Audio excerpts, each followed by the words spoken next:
এক বিস্ফোরণের মাধ্যমে আমি মহাবিশ্ব তৈরি করেছি। সুবহানাল্লাহ। আদিতে শুরুতে কিন্তু সব আকাশ, বাতাস, জমিন, চন্দ্র, সূর্য, নক্ষত্র, গ্রহ, নীহারিকা পুঞ্জ, গ্যালাক্সি, ব্ল্যাক হোল সবকিছু মিলেমিশে একসাথে ছিল। এটার ঘনত্ব ছিল খুব বেশি।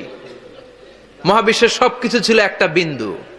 এটাকে বিজ্ঞানীরা নাম দিয়েছে দ্য সিঙ্গুলারিটি, মহা একত্ব। এরপর একটা প্রচন্ড বিস্ফোরণের মধ্য দিয়ে মহাবিশ্ব সৃষ্টি হয়েছে। ইয়াসিন, বিজ্ঞানময় কোরআনের শপথ। কোরআনের মধ্যে বিজ্ঞান আছে না নাই? অভাব নাই। কয়টা শুনবেন? আল্লাহ কসমোলজির কথা বলেছে, অ্যাস্ট্রোলজি কথা। কসমোলজি হচ্ছে সৃষ্টি তত্ত্ব। কসমোলজি কি? সবাই বলেন কসমোলজি কি? আল্লাহ বললেন, আওয়ালাম ইয়ারাল্লাযীনা কাফারু আন্নাস সামাওয়াতি ওয়াল আরদা কানাতা রাতকান ফাফাতাকনাহুমা। কাফেররা কি দেখে না মহাবিশ্বের সবকিছু একসাথে মিলে ঝিলে ছিল। বিশাল এক বিস্ফোরণের মাধ্যমে আমি মহাবিশ্ব তৈরি করেছি। সুবহানাল্লাহ। আদিতে শুরুতে কিন্তু সব আকাশ, বাতাস, জমিন, চন্দ্র, সূর্য, নক্ষত্র, গ্রহ, নীহারিকা পুঞ্জ, গ্যালাক্সি, ব্ল্যাক হোল সবকিছু মিলেমিশে একসাথে ছিল। এটার ঘনত্ব ছিল খুব বেশি। মহাবিশ্বের সবকিছু ছিল একটা বিন্দু। এটাকে বিজ্ঞানীরা নাম দিয়েছে দ্য সিঙ্গুলারিটি, মহা একত্ব। এরপর একটা প্রচন্ড বিস্ফোরণের মধ্য দিয়ে মহাবিশ্ব সৃষ্টি হয়েছে। এটার ওরা নাম দিয়েছে বিগ ব্যাং থিওরি। কি নাম? স্টিফেন হকিং মারা গেছে না গত বছর নাকি? হ্যাঁ, বছর খানিক আগে মারা গিয়েছে। সবচেয়ে বড় পদার্থবিজ্ঞানী ছিল। সে একটা বই লিখেছে, from the brief history of time, a brief history of time from big bang two black hole.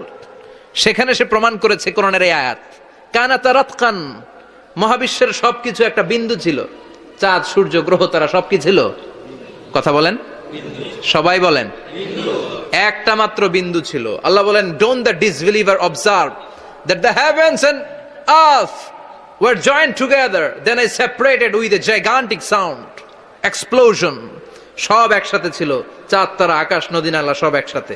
তারপরে একটা বিকট বিস্ফোরণের মধ্য দিয়ে পৃথিবী হয়েছে, চাঁদ হয়েছে, চন্দ্র হয়েছে, সূর্য হয়েছে। মহাবিশ্বের সবকিছু এই মহাবিস্ফোরণের মধ্য দিয়ে হয়েছে। চিৎকার করে পড়েন আল্লাহু আকবার। এই যে ছোট্ট পৃথিবীতে আমরা বসে আছি, এই পৃথিবীর চেয়ে সূর্য 13 লক্ষ গুণ বড়। চিল্লায় পড়েন আল্লাহু আকবার। এটা কি বাড়ির কাছের কথা? 13 লক্ষ গুণ বড়। কল্পনা করা যায়? তার মানে কি সূর্যই সবচেয়ে বড়? না, সূর্যের চেয়ে অনেক বড় বড় তারা আছে। ব্যাটেল জিউস নামে একটা তারা আছে মহাকাশে, যেটা যে সূর্য পৃথিবীর চেয়ে 13 লক্ষ গুণ বড়। এই ব্যাটেল জিউস তারা সূর্যের চেয়ে 33 কোটি গুণ বড়। এই ব্যাটেল জিউস তারাটাই কি সবচেয়ে বড়? না, এর চেয়েও কত বড় তারা যা আছে কোনো হিসাব নাই। এরকম বিশাল বিশাল তারা ঘুরতে ঘুরতে মাওয়াকিউন নুজুম, ব্ল্যাক হোল নামে একটা রেঞ্জ আছে। এই রেঞ্জের মধ্যে যদি ঢুকে যায়, ছোট্ট বাচ্চার মুখে চকলেট দিলে বাচ্চা যেমনি চকলেট চুষে খেয়ে ফেলে, এই বিশাল বিশাল তারাগুলো ব্ল্যাক হোলের মধ্যে ঢুকলে এক মুহূর্তের মধ্যে নিঃশেষ হয়ে যায়। চিল্লায় পড়েন আল্লাহু আকবার। এজন্য আল্লাহ বললেন, ফালা উকসিমু বিমাওয়াকিউন নুজুম। এই তারকা নিঃশেষ হওয়ার যে জায়গাটা, এই জায়গার কসম আমি কোরআনের মধ্যে খেলাম। এই ব্ল্যাক হোলের রেঞ্জের ভেতরে তারা আসলে মুহূর্তের মধ্যে নিঃশেষ বানিয়ে দেয় কে? একটা তারার চেয়ে আরেকটা তারা বড়। এরকম হাজার কোটি তারা মিলে আমাদের গ্যালাক্সি। এই গ্যালাক্সির নাম হচ্ছে মিল্কি ওয়ে। কি নাম? আমাদের গ্যালাক্সির নাম কি? সবাই বলেন তো। Milky way. কি নাম? এরকম একটা গ্যালাক্সি না, লক্ষ কোটি গ্যালাক্সি আছে। আমাদের গ্যালাক্সির পরে সবচেয়ে কাছের গ্যালাক্সির নাম অ্যান্ড্রোমেডা। কি নাম? এই অ্যান্ড্রোমেডা গ্যালাক্সি আমাদের গ্যালাক্সি থেকে 2.5 মিলিয়ন লাইট ইয়ার দূরে, মানে 25 লক্ষ লাইট ইয়ার। সুবহানাল্লাহ কইবেন না? আলোর গতি হচ্ছে পৃথিবীতে সবচাইতে বেশি বর্তমান সময় পর্যন্ত। জানেন সেকেন্ডে কত মাইল? 1,86,000 মাইল। এক সেকেন্ডে আলো ছুটে 1,86,000 মাইল বেগে। এত বেগের কোন প্লেন বা রকেট নিয়ে যদি আপনি আমাদের গ্যালাক্সি থেকে মিল্কি ওয়ে থেকে অ্যান্ড্রোমেডাতে যেতে চান, তাহলে আপনার 25 লক্ষ বছর লেগে যাবে। সুবহানাল্লাহ বাড়িতে যায় বললেন। এরপর আল্লাহ বললেন, ওয়াস-সামাআ বানাইনাহা বিআইদিন ওয়া ইন্না লামুসিউন। আকাশ আমি বানালাম, গ্যালাক্সি আমি বানালাম। বানানোর পর থেকে সবগুলোর আমি প্রশস্ত করতে শুরু করে দিলাম। সব ছিল ক্ষুদ্র, একটা বিন্দুর মধ্যে আমি বিস্ফোরণ করলাম একটা আওয়াজ দিয়ে। আওয়াজটা ছিল কুন। আওয়াজটা ছিল কি? জোরে কন, আবার কন, কুন ফায়া। ইন্নামা আমরুহু ইযা আরাদা শাইআন আন ইয়াকুলা লাহু কুন ফায়াকুন।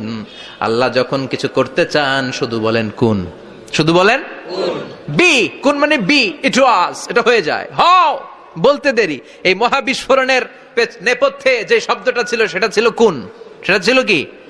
আল্লাহ কুন বলতে দেরি, মুহূর্তের মধ্যে বিগ ব্যাং, বিশাল এক্সপ্লোশন, তারপর থেকে মহাবিশ্ব ছড়াচ্ছে। আল্লাহ বলছেন এই কোরআনের ভেতরে বলে দিয়েছেন ওয়া ইন্না লা মুসিউন, আমি এই মহাবিশ্বকে, এই গোটা ইউনিভার্সকে আমি প্রতিনিয়ত সম্প্রসারিত করছি। প্রতিনিয়ত এটা বড় হচ্ছে, সম্প্রসারিত হচ্ছে। চিল্লায় বলেন আল্লাহু আকবার। আজ থেকে মাত্র 20 বছর আগে এটা তারা আবিষ্কার করেছে। এটা কোন সাল? 2000। 20 বছর পেছনে গেলে কত?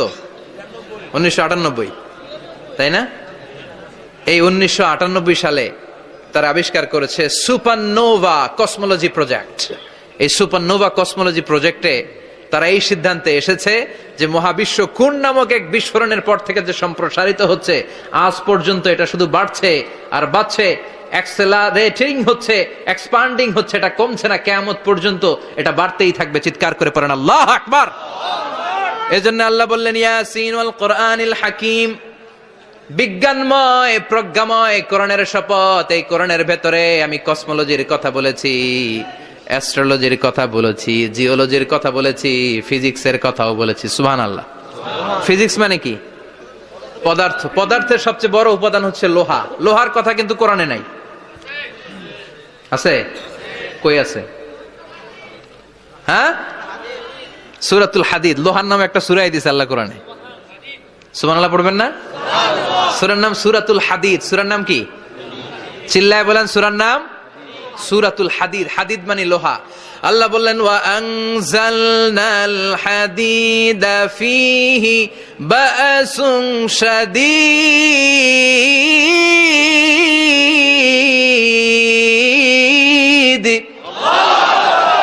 ওয়া আনজালনাল হাদিদ ফীহি বা'সুন শাদীদ, আমি লোহা নাজিল করলাম আর লোহার ভেতরে আমি ভয়ঙ্কর শক্তি ঢুকাইয়া দিলাম। সুবহানাল্লাহ। ফিহি মানাফিউ লিন-নাস, লোহার ভেতরে মানুষের জন্য অনেক কল্যাণ আছে। সুবহানাল্লাহ। লোহা ছাড়া পৃথিবীতে কিছু হয়? আংটি বানাতে লোহার দরকার আছে না নাই? ঘড়ি বানাতে, গাড়ি বানাতে, বাড়ি বানাতে, মোবাইল বানাতে, হেলিকপ্টার, প্লেন, রকেট, মাইকের স্ট্যান্ড। সুবহানাল্লাহ কোন? এমন কোন জিনিস নাই যেটার মধ্যে লোহা লাগে না। এজন্য আল্লাহ বললেন এই লোহার নামে আমি একটা সূরা ডেডিকেট করলাম, ওয়া আনজালনাল হাদিদ ফিহি বা'সুন শাদীদ। আমি লোহাকে নাজিল করেছি। আল্লাহ বলেছেন, খেয়াল করে শব্দটা শুনেন, ওয়া আনজালনাল হাদিদ, আমি লোহাকে উপর থেকে নাজিল করেছি। কি করেছি? কথা বলেন। তার মানে লোহা পৃথিবীতে ছিল না, নাজিল করছে কে? আল্লাহ। লোহা পৃথিবীতে ছিল? পৃথিবীতে ছিল? পৃথিবীতে থাকলে নাজিল করবেন কেন? এই যে কোরআনটা পৃথিবীতে আগে ছিল, নাজিল করছে কে? আল্লাহ। কোন ফেরেশতাকে দিয়ে? সাইয়েদনা জিবরাইল। কোন নবীর উপর? বিশ্বনবী মুহাম্মদুর রাসূলুল্লাহ। আল্লাহু আকবার। তার মানে ওহী পৃথিবীতে ছিল না, আল্লাহ উপর থেকে নাজিল করেছেন। নুজুল মানে উপর থেকে নিচের দিকে আসা। এই নুজুল শব্দ ব্যবহার করে আল্লাহ বললেন ওয়া আনজালনাল হাদিদ, লোহাকে আমি নাজিল করেছি। তার মানে লোহা পৃথিবীর উপাদান নয়, লোহা এসেছে উপর থেকে। কোন সুবহানাল্লাহ। বিজ্ঞানীরা, পদার্থবিদ যারা গবেষণা করে এটাই পেয়েছেন, লোহা আসলে পৃথিবীর না।